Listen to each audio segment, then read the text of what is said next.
VOA Afrique. Bonsoir Magloire. Bonsoir. Et bienvenue dans les locaux de la VOA. Merci de m'inviter. Qui est réellement Magloire Colisso pour ceux qui ne te connaissent pas encore? Oui, d'abord, je suis centrafricain, Magloire Colisso, et je suis né donc en Centrafrique. Et de par la suite, mon père m'a amené donc 78 en France. Et de là, j'ai fait mes études, je dirais, collège, primaire, jusqu'à l'université. Et j'ai graduate, donc j'ai un diplôme donc de MBA en économie internationale. Et j'ai commencé donc à travailler tout de suite dans la mode avec des couturiers parce que bon, j'étais mannequin danseur avant. Et de par la suite, ça m'a apporté à voyager un peu, de vivre en Espagne, dont je parcours la langue, en Italie, et ainsi qu'au Japon. Et rentré en 2000 donc à Paris, mon père m'a demandé, tu connais pas ton pays, il faudra que tu rentres au pays pour voir un peu. Donc je suis rentré juste après le changement du 15 mars, en 2004, oui, 2004. Et de là, donc j'ai commencé à connaître un peu le pays. Et j'ai été nominé donc à la présidence, à la presse présidentielle. Et par la suite, j'ai eu l'idée donc de créer une société de transport qui s'appelait Toda. Merci Magloire, on va y revenir. Et là, je veux dire, votre projet Rôti Centrafrique a été retenu comme, je dirais, meilleur projet 2018 lors de la 3e conférence annuelle des hommes d'affaires ici à Washington, à l'université Georgetown. Merci beaucoup. Nous allons y revenir, mais pour l'instant, pour ceux qui nous suivent, Rôti Centrafrique, qu'est-ce que vous avez à dire à propos de Rôti Centrafrique? Comment en êtes-vous arrivé à Rôti Centrafrique? Alors, Rôti Centrafrique, c'est, si on doit le traduire de l'anglais, roots, donc ça sera donc racine, ti en sango, racine de, et Centrafrique. Donc Rôti Centrafrique, ça signifie les racines de Centrafrique. Alors, donc c'est une usine pour fabriquer donc des briques. Et ce sont briques, et la particularité de ces briques, ce sont des briques autobloquantes. C'est comme des Legos, ça s'assemble. Et en plus de ça, les matériaux sont gratuits. L'argile, la territe, le sable. On assemble tout ça dans une machine qui s'appelle Hydraform. Ça a déjà fait, bien sûr, un parcours de 40, 50 ans même, dans les pays anglophones. Je parle de l'Afrique du Sud, je parle de Zimbabwe, et je parle également du Ghana. Donc, pouvoir construire à moindre coût.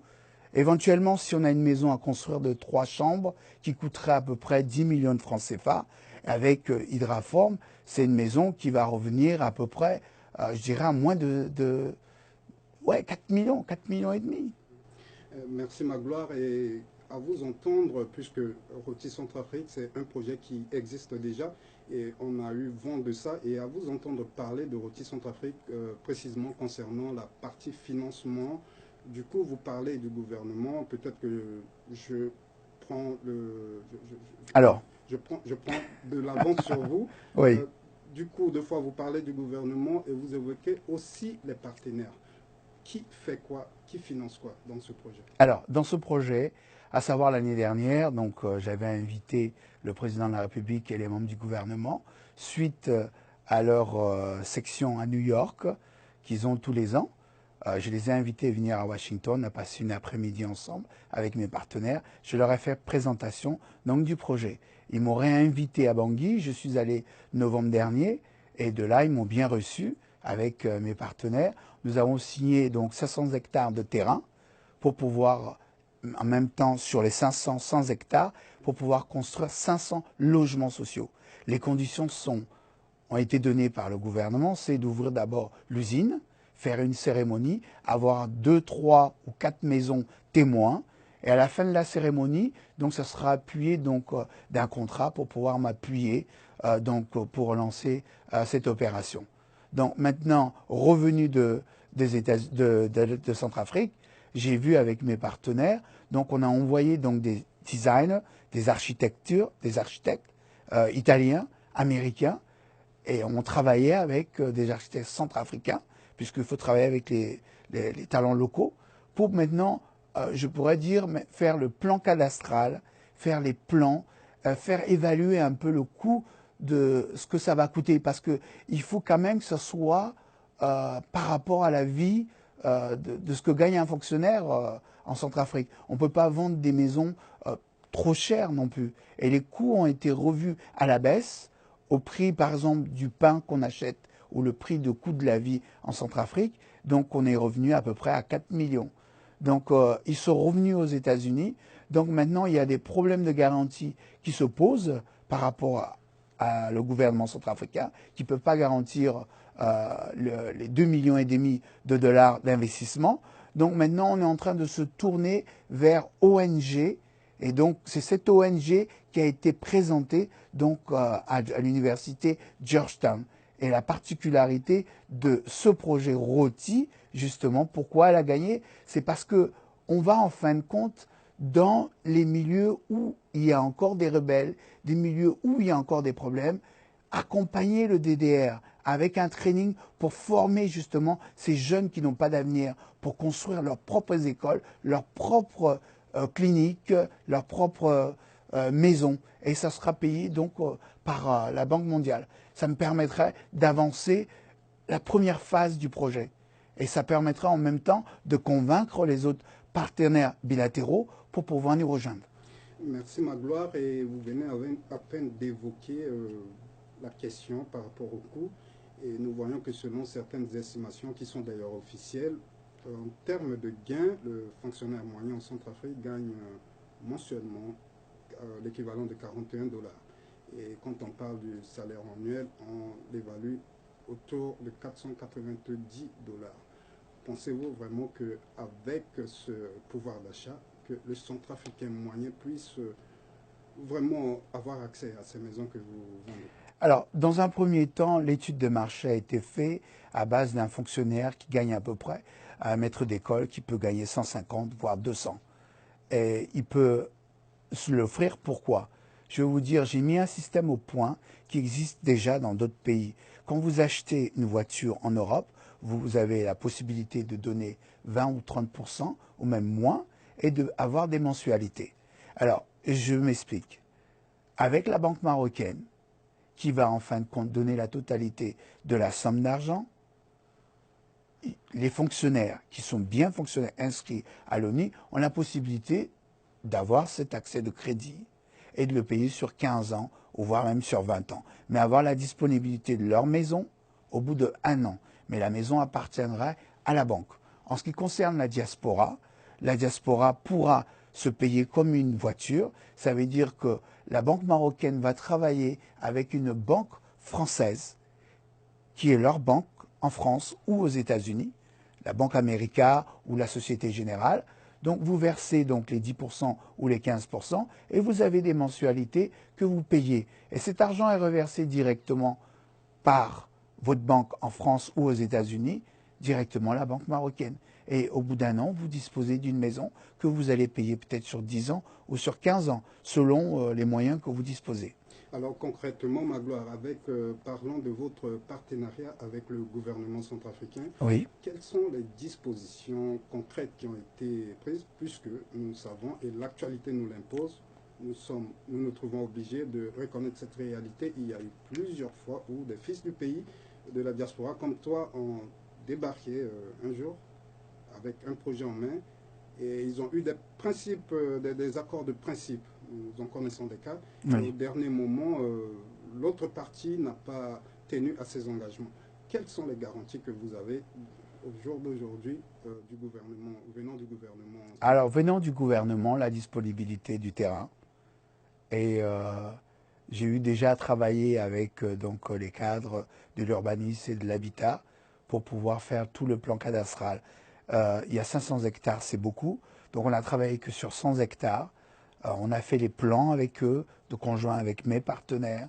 Donc maintenant, le gouvernement ne peut pas me garantir pour le moment. Donc je passe en ONG pour pouvoir lancer un plan pilote. Donc ce qui veut dire par là que même si le gouvernement ne m'accompagne pas financièrement, j'ai la possibilité par le voie de l'ONG, puisque le gouvernement ne peut pas garantir l'argent de mes partenaires, alors que par ONG, ce sont donc des dons qui me permettent de démarrer, en fin de compte, des pilotes du projet. Au lieu de voir sur 100 hectares, nous allons voir peut-être sur 10 hectares et travailler et peut-être ouvrir pas une usine, mais avoir donc une machine qui marcherait, une seule machine qui marcherait et qui va démarrer à faire les briques et les maisons témoins. Alors, tu viens de parler de pilote, c'est-à-dire en de termes plus simples, un exemplaire. Peut-on parler concernant, avant de revenir aussi aux États-Unis et de parler de ce prix que tu as eu, qui est quand même qui est assez important, peut-on parler en termes de date d'échéance? Quand est-ce que le Centrafricain pourra voir la première maison posée sur le sol centrafricain? Je pense que si je peux m'avancer, avant la fin de l'année.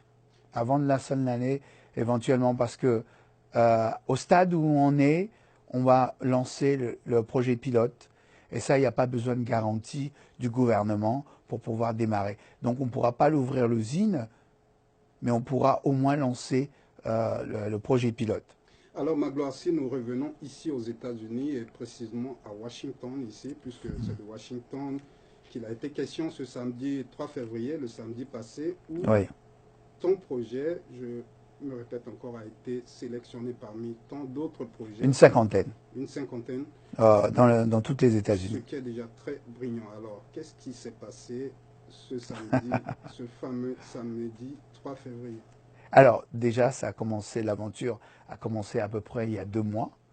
Donc, j'ai été contacté par l'université parce qu'ils ont eu vent, peut-être par les voies sociaux, de tout ce que j'étais en train de faire pour l'Afrique. Et ils m'ont proposé de participer à African Conference Business. Et c'est la 3e année. Et j'ai dit, mais pourquoi pas? Et ils m'ont demandé les projets que j'avais. Est-ce que j'avais un business plan? Est-ce que j'avais un analyse du coût de la vie? J'ai fait l'étude de marché. Il va falloir donc être qualifié. Il faut apporter tout ça. Donc, sur le premier mois, c'était de savoir si effectivement j'avais un très bon business plan et si j'avais fait l'étude de marché et si ce projet justement peut sauver des vies. Voilà. Et pour l'Afrique. Alors ce prix, on peut dire, t'as mis encore plus en surface, ce qui va forcément t'attirer certaines propositions en termes de partenariat. Oui. Alors ça se passe comment? Parlons de partenariat. Alors à l'issue, donc, puisque j'étais le regagnant, donc le prix comprend donc une somme d'argent plus la présentation à des banques internationaux, des capitaux privés, également avec des investisseurs angels.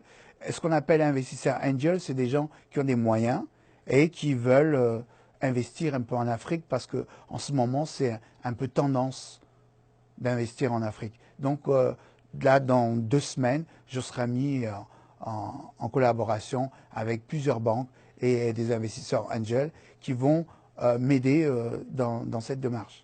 Alors Magloire, c'est quoi ton mot de la fin pour tous ceux qui nous suivent en ce moment? Ben, le mot de la fin, je reviens déjà à VOS, la Voix d'Amérique, et également donc à toi, de me remercier et puis de m'inviter, ma modeste personne, à cette interview, et je suis très honoré. Mais je voudrais également présenter mon partenaire parce que je ne peux pas non plus juste me mettre devant parce que c'est un teamwork, ça veut dire un travail d'équipe. Voilà. Merci beaucoup Magloire et merci d'avoir accepté notre invitation à la VOA. C'est moi, Max. Merci.